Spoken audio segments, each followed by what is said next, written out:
Welcome back to Chow Time Pods. Your host, Red. I got a video today from Alexander Grace. Gotta stop, yeah? What? This whole following thing. I'm totally not following you. Nice to see you again. Well, I wish I could say the same, to be honest. Come on. This used to be a crime. Women used to throw men in jail for this. You know, the whole stalking thing. Don't tell me you didn't have at least a little bit of a nice day. Look, don't want to be rude, but it was more a sympathy date. Oh, come on, you had at least a little bit of a nice time. We could try again. No, listen.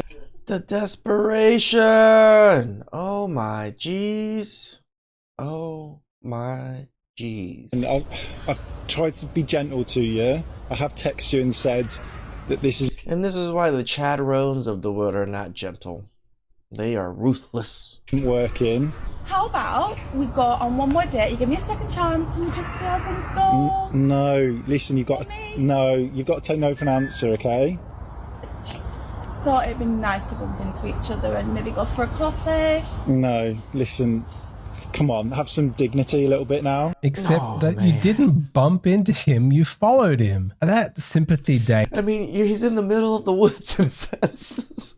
It's not some major street or some like shopping mall or something. That this guy did, that was obviously a bad idea. Showing compassion to women, sadly, can be dangerous because very rarely is it just compassion. With some women, the compassion always comes attached to some agenda that she has. This is one of those hidden dangers that men are not aware of because they don't understand the way that women think and the fact that it's different than the way that they are with their male friends. Like if you text one of your buddies like, hey man, I'm so sorry you're going through this hard time. And he's like, hey, appreciate it, mate. That's usually the end of it, right? It's just a clean, maybe you want to grab some dinner? That's about it. Simple offering of compassion. But when it comes to women, if you express compassion in their direction, they're going to see it as an opportunity. It's like a door has opened, a weak point in the armor has been exposed. Suddenly that's where you're vulnerable. You know, you could think of compassion as just an opening mechanism and it's kind of neutral in its own right. But what's significant to women about a man expressing compassion is that she knows that from that compassion, from that opening, energy is going to start to flow. And so her mind starts to think, well, how can I direct the flow of that energy towards me? She wants it to flow towards her benefit. And so you can see reverse engineering this, that a lot of women have a vested interest in making you feel compassionate towards them, but that's not neutral. They don't really just want compassion. That's not the point. The plan is to leverage the compassion that you feel in order to extract something from you. Like that makes total sense. Yeah, because usually when you feel sorry for someone, you usually end up like helping them in some way. This woman, you know, you'd think hearing that it was a sympathy date, that would be enough to offend her, you know, to make her walk away and be like, oh my gosh, I can't handle this. But no, she's like, oh, you felt sorry for me. Great. Let's see if I can leverage that into a second date. It's difficult for men to relate to this because we don't operate this way, because it doesn't feel dignified to have people expressing compassion towards you. Like, I would never beg a woman at this degree. Like, this is kind of sad. It's cringe and stalkery. But for women, like, why do you think that so many of them are willing to play up their victimhood? They don't hide it. They lean into their tragedy and their drama. They want you to feel sorry for them. That was all part of the plan. Most toxic thing you ever done? I faked my and pretended I was in a car crash so he'd care about me. Wait. You faked pretended you were in a car crash for what? So he'd care about me. I want you to listen closely. Anyone who tells you that women want sympathy, they just want sympathy, they are wrong. Sympathy is useless. Sympathy is neutral, okay? It stays as something pointless and useless if it remains just as sympathy. But women, they have this clever laundering system where they are able to convert sympathy into a different kind of social currency. Favors, money, resources, time, attention. They are expert currency traders in this, right? Like they'll take something that was just cognitive and ephemeral and emotional, like sympathy, but then she's going to convert that into something concrete and practical that benefits her life. Women have become so good at this that they have actually learned this extraordinary skill of seamlessly fusing their requests with expressions of pain and suffering. The I think I know where he's line going with between this. her emotional state and what she's asking from you is blurry, and it's intentionally so. She has blurred it, and it's smart. It's a very good strategy for her to do, because it then makes it seem as though if you don't do her favors, if you don't do her resources, then essentially what you're saying is that you don't care about the suffering that she's going through. And what man wants to sign up to be that, to be the guy who doesn't care about her pain? Can't you see how much I'm struggling? How can you not have compassion for me in this moment? What kind of a monster are you? And it's not always easy to spot, because often the emotional distress is real, right? Like, women have a well of pain and suffering inside them that they can draw upon whenever they're thirsty. But just because the emotions are genuine, the pain is real and the suffering is legitimate, that doesn't mean that she's not utilizing those honest emotions to do dishonest work. Let me show you an example of what I'm talking about. After the Puerto Rico trip, we stopped talking to each other, and he's just been trying to make my life like hell. Because, again, me finding out he's married, his wife contacting me, he's making me feel like I'm an evil person because I found out that he was married and he had a daughter my age. I don't know why he's doing this. Okay, wow. Sounds like a total scumbag guy. Cheating on his wife, lying to his mistress. The suffering appears to be very real and very clear. But just because the emotions are genuine, that does not mean that there's not also an agenda attached. Watch. True. He's paid my rent for the past 2 months.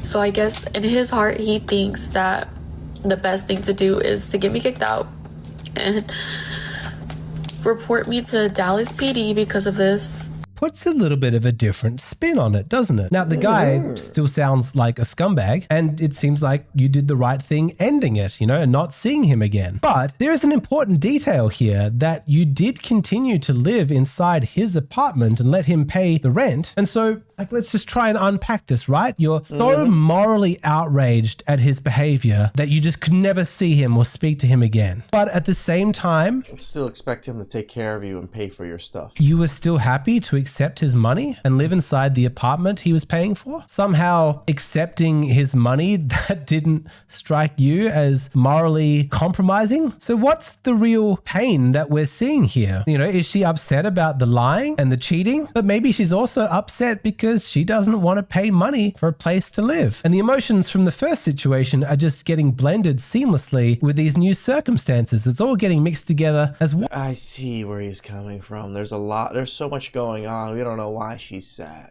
I don't even think women are always aware that they're doing it, but do you see what I'm talking about? Their ability to mix their emotional pain with their agenda. When her free rent is threatened, that's the moment when her emotions get conscripted to fight in this battle. So what does she want? Does she just want compassion? Does she just want sympathy? No, she wants free rent. The compassion is just the door that opens that lets the resources flow in. So maybe instead of showing her compassion, instead you could show compassion to something that's a bit more worthy. Let's get back to this video and just imagine what it would be like if you offered compassion to this woman, but that was it. You didn't give her any resources. You didn't allow her agenda to actually unfold. She's not going to be happy, right? Like, she's not just looking for... This is true. If you just say, "Oh, it sucks for you. I feel bad." Yeah, she's gonna be like, "You're not gonna do anything?" For compassion. And the fact that the issue is not resolved is proof of that, because compassion has a very clear standalone endpoint, but her agenda does not. I explain why in part 2 of this video. But for now, just understand that for women like this, their suffering acts as a social currency, and it was always her plan to use her pain to make a trade with you, to make a transaction. When women present their pain to you or in public, they are making an offer for a transaction. They want something from you. That's why she's not crying, in private in her bedroom, right? She's showing you because she wants you to do something for her. Correct. It's not an accident that you're seeing her in this emotional state. It's a strategy. And I can understand that there'll be some men who are very uncomfortable with this topic of conversation because they don't like the idea of, being cold to women or not showing them compassion. It gets easier and easier to be cold to women. The more women you deal with, the more you kind of want to not be nice to them. But that's not what I'm talking about. What I'm advising men to do is to separate her pain from her plan. You see, there's two things going on. That's all I'm saying. That's what I want you to be aware of. Yes, she's suffering. Yes, that's real. But also, what does she want? That is a very separate consideration, and it needs to be evaluated based on its own criteria because, yes, she might be in genuine pain and she might ask for something, but the fact that she's suffering in no way guarantees that what she's asking for is reasonable. The fact that she is distressed because she's been mistreated in her life, that's terrible. You can have compassion for that. Does that mean that you need to spend your life making up for all of that mistreatment, paying for the mistakes of other men? According to many women, the answer to that is yes. The fact that they're in pain means that you owe them. You are not licking the floor that I walk on. You are not going to be with me. Like, my standards are so much more higher now than before I had kids, which is insane. So if you want to be with me, you're going to have to be a stepdad of 3 kids. I have 2 boys and a little girl, and my kids are If you're going to be a stepdad, you are going to have to pay for some of my kids' things. Like, if you want to take that role of a stepfather, you have to pay for some of their things. There's just no way that you're just gonna be But I don't want to step in that role. my partner and not a father figure for them, you know? A lot of you may ask yourself, what are you gonna bring to the table, Lindsay? What are you gonna... My an affection, bitch. My time. Like, that's what I'm gonna bring to the table. You're gonna with me because you love me, not because you have to use me for your benefit. Like, I am traumatized, okay? So you either love the me and of my kids, or you're just not gonna be with me at all. Oh no. No way. We don't get to be with you, but you made the offer sound so enticing and so attractive. Rarely do you hear a woman actually say it out loud, like explicitly, like this woman did. I am traumatized, and that's why you need to lick the ground that I walk on and pay for my 3 kids. I mean, there it is. That's the trade that she's enticing men to make. And I guess it seems fair to her. And it's interesting that for all of feminism's talk about, toxic masculinity, the humiliating irony is that they are actually counting upon men being good guys, on them being honorable and decent people in order for this compassion laundering strategy Yeah, they are waiting for the good guys to work. And the avenue for a woman to exploit a man is opened up through his sense of honor. His own virtue was his undoing. Women like this, they will often bring up their pain and their suffering and their history of mistreatment and abuse very early on, and they are specifically counting on you being a person of empathy and saying, oh my gosh, I'm so sorry. I feel for you. I feel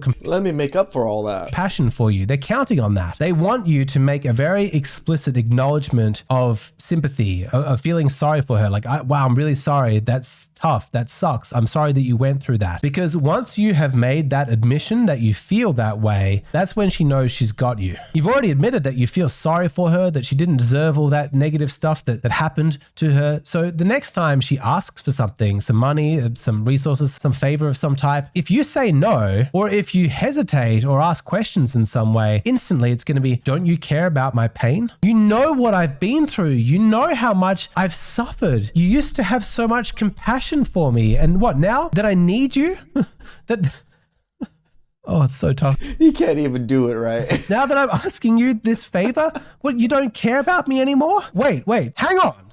Let's just stop. Stop for a second. Who said I don't care about you? Right? I didn't say that. Who said I don't have compassion for your suffering? I am sorry for you, and I do feel sympathy for your pain. But what has that got to do with whether or not I'm going to give you money? Why does one automatically imply the other? This is the mechanism I'm trying to put inside your brain, because a lot of men... Yeah, I think a lot of men do get manipulated through this. And they haven't learned to actually differentiate between these two. I don't blame them. That women have done a very good job of fusing their pain with their agenda, like I've been outlining. Women...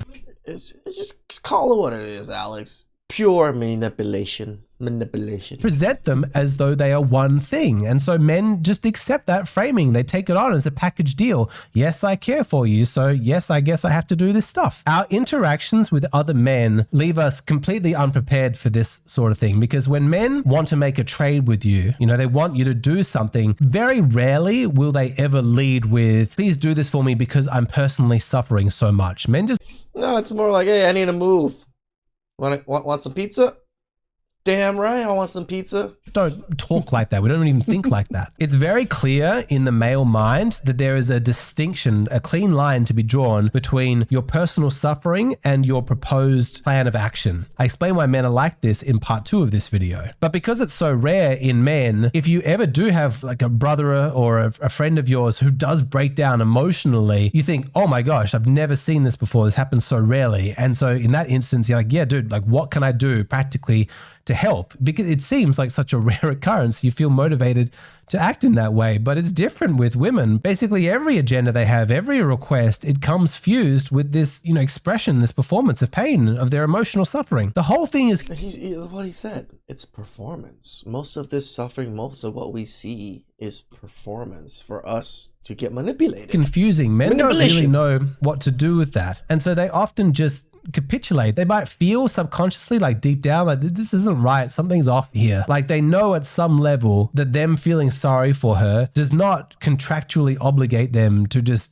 do a bunch of favors or give away a bunch of stuff. And they might even feel some resentment, like, hey, what were the hidden terms of this contract? What was the fine print at the bottom that I didn't read that said, just because I feel sorry for you, now I have to do what you say? They're very well practiced at pushing on men's triggers. We've got this masculine instinct to protect women from pain, to take care of them. We want to play that role. It speaks to what's inside us, with our masculine instincts. In a sense, we like showing that leadership. We like taking responsibility, but that's very easy for women to exploit that. Like, hey, yes, let me show you all this pain. You feel sorry for me, right? Okay, great. Now it's your responsibility. It's so overwhelming and confusing and manipulative that a lot of men, they just don't even trust themselves to make that distinction between the compassion they feel and the favors they will do. And so quite predictably, they just start shutting down their compassion for women. That way, when a woman comes around, begging for free stuff, it doesn't matter what, damsel in distress story that she's painting, what sub story she's presented him with. He doesn't feel compassion for her. He's numbed himself. He's shut down that part of himself. That's how he has learned to protect himself. And it's always fascinating when the mask slips, like when a woman knows that she's not going to be able to exploit a man's compassion. And so she just drops the act, the performance finishes, and you're just left witnessing the very raw, selfish request that she's making. What are you doing here? I don't care. You're not allowed to be here. What are you doing here? Why are you at my house right now? I don't care. Listen, what is wrong with you? I have a restraining order on you. I need money. What do you mean you need money? I need money. Shut up. I need listen, money for the kids. listen, I need more listen, money. listen. My I need more fiance money. is in the I house don't right care now. about your fiance. I have a restraining order against you. You're not supposed to be here. Did the I need cops not money. tell you that you're I not need supposed to be money. here? I need money. Shut the up. You I need need money. money. Go get your own money. Go work. You could tell that this guy had zero compassion left in his heart for this woman. And so she didn't bother with As he any should. performance. She just exposed what she wanted. Give me stuff. Give me money. Give me. She knows she can't emotionally manipulate him anymore. So I guess she figures she'll just harass him or annoy him. And I think that when it comes to certain toxic women, like a toxic ex-wife or girlfriend, someone who you just know basically everything that comes out of their mouth is emotionally manipulative. I think that it does make sense to shut down your compassion. It doesn't mean that you wish ill upon that person. Maybe there'll be some other person out there who can feel compassion for her. But if your, history with that person has just been sufficiently toxic, and she's just proven herself to have no integrity, you can't trust her, then yeah, I think it makes sense that you don't continue to leave yourself vulnerable to that woman by keeping your compassion alive. It's not going to serve your interests. It's going to make you very vulnerable. And it is possible, of course, to continue to feel sorry for somebody and then also give no oxygen to their agenda. That is possible, but it's hazardous, right? Like it's difficult to do. And listening to this video right now, this might be the first time you've ever heard anybody articulate the way that women fuse their emotional pain with their First time I've heard it, and it makes total sense to me. Because, yeah, I've been manipulated by this plenty of time in my life. their agenda. Like as you're listening to me, you might be nodding your head being like, oh yeah, totally. That's what women do. Like maybe part of you has always known, but don't get cocky with this stuff, right? Like, if this is the first time you've ever been able to articulate this in your own mind, then you're still at the starting point, really. You're still a rookie. You're not ready for the big leagues. And a toxic woman, who's like a seasoned professional at emotional manipulation, don't underestimate her as an opponent, right? She's been honing her skills and studying you for her whole life. Take that shit seriously. You got to protect yourself. I promise you, better men than you have fallen prey to a manipulative woman. And He's not wrong, right? I think that's where a lot of us kind of get things wrong a little bit. We watch a lot of content like this. We're like, oh, I know better. Like, I can navigate through life because we're a little arrogant. And then there's a manipulative woman out there that's just like, oh, I know exactly what to do to you, and you get fucked. And also know this, that when you do open up your compassion to a woman because of how much she's suffering, and then she just starts taking as much from you as she possibly can, I want you to know that there is nothing noble about your sacrifice. Okay? Like, don't be a martyr. Don't pat yourself on the back. Don't tell yourself that you're helping her or you're doing some good somehow. You're not. Okay? Like, I don't respect you, and you should not respect yourself for allowing a manipulative woman to take advantage of you. That's not a noble sacrifice, and you're not a good You're just being a simp. person for doing that. You're a sucker. Stop it. Get some help.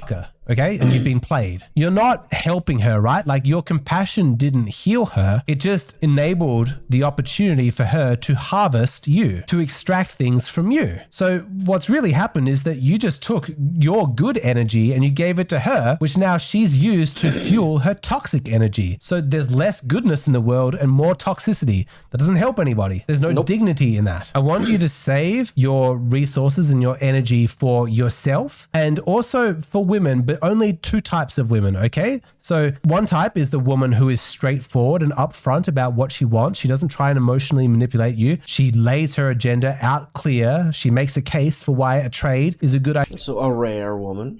Those women are great, okay? Respect to those women. But also, offer up something for those women who are in genuine emotional pain, but they didn't seek you out to show you that pain. And they're not asking anything from you. You just happen to come across them. It's someone you care about, and you can see that they're suffering. They break down crying. And then you ask, is there anything that I can do? And they say, no, I don't want to be a burden. Thank you so much for just being here with me. Your compassion, it's all that I'm looking for. I think we definitely want to reward those women, I agree. both of those types, because it's just so nice to find someone who's not manipulative. And, by rewarding those women, we make the world a better place. As Ayn Rand said, it's not enough to just condemn the evil. We have to reward the good. Mostly, I'm telling you all of this so that it can act defensively to protect you. Okay, so hopefully listening to this now, I want you to start to pay attention to the women in your life, and I want you to listen to see if you can start to extract apart the sentences that a woman's saying to you so that you can clearly differentiate between the pain that she's expressing and the request that she's making. Because if you're able to separate the pain from the agenda, that's a cheat code. It's going to save you so much time. Now, you don't even need to adjudicate the legitimacy of her suffering. It suddenly becomes irrelevant. More on that in a moment, but first let's recap. Okay, in part one, we've spoken about how women fuse suffering with their agenda, and we've also spoken about why compassion can be dangerous for men. I learned so much from Alex. I learned new ways to think about things. I learned new ways to protect myself. Thank you, Alex. Thank you for all of the content that everybody makes out there that I've, used and brought to everybody else. I appreciate all the men and the women out there that do their best to warn men and give men a chance. All I feel like this is just giving men a chance out there to either achieve what they can or get what they want, right? If they don't want families, it's okay, but if they want families, they need to navigate themselves a lot differently. Please subscribe, comment down below. I really appreciate that. And meet you guys next time. Ciao.